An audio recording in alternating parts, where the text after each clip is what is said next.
wabarakatuh. Halo semuanya, bertemu kembali dengan saya Naisala Misria dengan NIM H.2111074. Kali ini saya akan membahas tentang strategi pembelajaran heuristik. Selamat menyimak. Baik teman-teman, kali ini kita akan sama-sama belajar tentang strategi pembelajaran heuristik menurut Umar Hamalik. Nah, menurut Umar Hamalik dalam bukunya tentang proses belajar mengajar, strategi heuristik adalah rangkaian kegiatan pembelajaran yang menekankan pada proses berpikir secara kritis dan analitis untuk mencari dan menemukan sendiri jawaban dari suatu masalah yang dipertanyakan. Nah, kenapa sih? Karena tujuannya adalah agar siswa dapat menemukan jawaban secara mandiri melalui eksplorasi dan penemuan. Selanjutnya, peran guru dalam strategi heuristik. Poin yang pertama ada pencipta suasana bebas berpikir siswa. Maksudnya, guru harus menciptakan lingkungan di mana siswa merasa nyaman untuk bereksplorasi tanpa rasa takut membuat kesalahan. Ini sangat penting untuk mendorong kreativitas siswa dan keberanian dalam berpikir kritis. Yang kedua, ada fasilitator. Nah, maksudnya guru berperan sebagai fasilitator yang menyediakan media atau sumber daya yang dibutuhkan siswa untuk penelitian mandiri. Selanjutnya, ada rekan diskusi. Nah, di sini guru berperan sebagai rekan diskusi untuk membantu siswa dalam mengklasifikasikan dan mengorganisasi informasi yang mereka temukan. Dan untuk poin yang keempat ada pembimbing.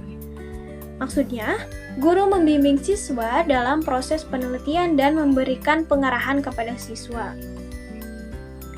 Oke, selanjutnya ada substrategi dalam heuristik. Menurut Abu Ahmadi dalam bukunya Strategi Belajar Mengajar, ada dua substrategi dalam strategi heuristik. Yang pertama ada penyelidikan. Penyelidikan itu biasa disebut dengan inquiry learning atau proses di mana siswa menyelidiki suatu permasalahan. Yang kedua ada penemuan atau bisa juga disebut sebagai discovery learning atau proses di mana siswa menemukan informasi baru melalui eksplorasi dan percobaan sendiri, atau bisa kita sebut juga sebagai eksperimen ya. Nah, selanjutnya apa sih tujuan dari penerapan strategi heuristik ini?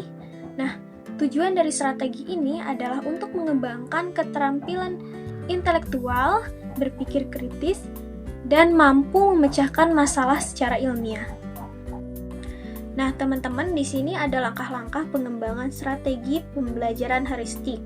Yang pertama ada identifikasi kebutuhan siswa.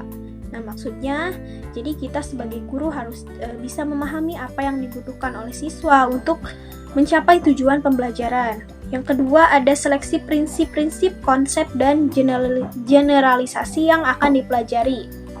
Yaitu, kita sebagai guru harus bisa menentukan topik dan konsep utama yang akan dipelajari. Yang ketiga ada seleksi bahan tugas. Yang keempat ada memperjelas tugas atau masalah yang akan dipelajari. Nah, kita sebagai guru harus bisa memastikan siswa memahami tugas atau masalah yang akan mereka selesaikan. Yang kelima ada menyeting kelas dan alat. Maksudnya, kita mempersiapkan lingkungan belajar dan alat yang mendukung proses pembelajaran. Yang keenam, mengecek pemahaman siswa terhadap masalah dan tugas. Yang ketujuh, memberikan kesempatan kepada siswa untuk melakukan penemuan. Maksudnya, kita sebagai guru harus bisa mendorong siswa untuk menemukan jawabannya sendiri melalui eksplorasi. Yang kedelapan, memberikan informasi yang dibutuhkan siswa. Tentunya kita sebagai guru harus bisa menyediakan informasi tambahan yang mungkin diperlukan oleh siswa ya. Yang kesembilan ada memberikan penjelasan atau mengarahkan. Kita sebagai guru harus bisa mengarahkan siswa untuk menganalisis temuan mereka dengan memberikan pertanyaan yang memicu pemikiran yang mendalam supaya anak-anak itu berpikir kritis. Yang terakhir, merangsang interaksi antar siswa dan memberikan pujian serta dorongan kepada siswa yang aktif. Di dalam strategi pembelajaran heuristik ini juga ada kelemahan dan juga kelebihannya. Nah, untuk kelebihannya yaitu yang pertama di sini ada mengembangkan keterampilan dan proses kognitif siswa. Yang kedua, ada meningkatkan motivasi siswa.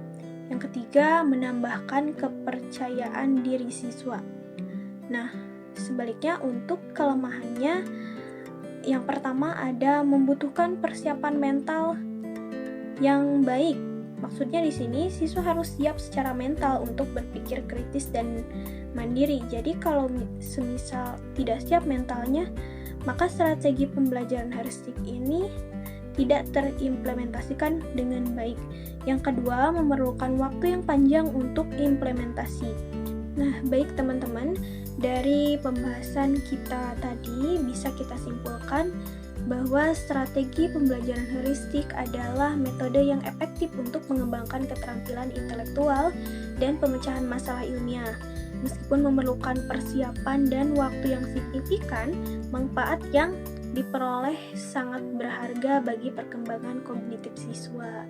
Teman-teman, mungkin untuk pembahasan strategi pembelajaran heuristik ini saya cukupkan sekian. Mohon maaf apabila ada kesalahan atau kekurangan. Semoga teman-teman semua yang menyimak tidak cepat puas dan bisa memperdalam materi ini melalui sumber lain lagi. Baik, saya cukupkan sekian. Demikian, wassalamualaikum warahmatullahi wabarakatuh.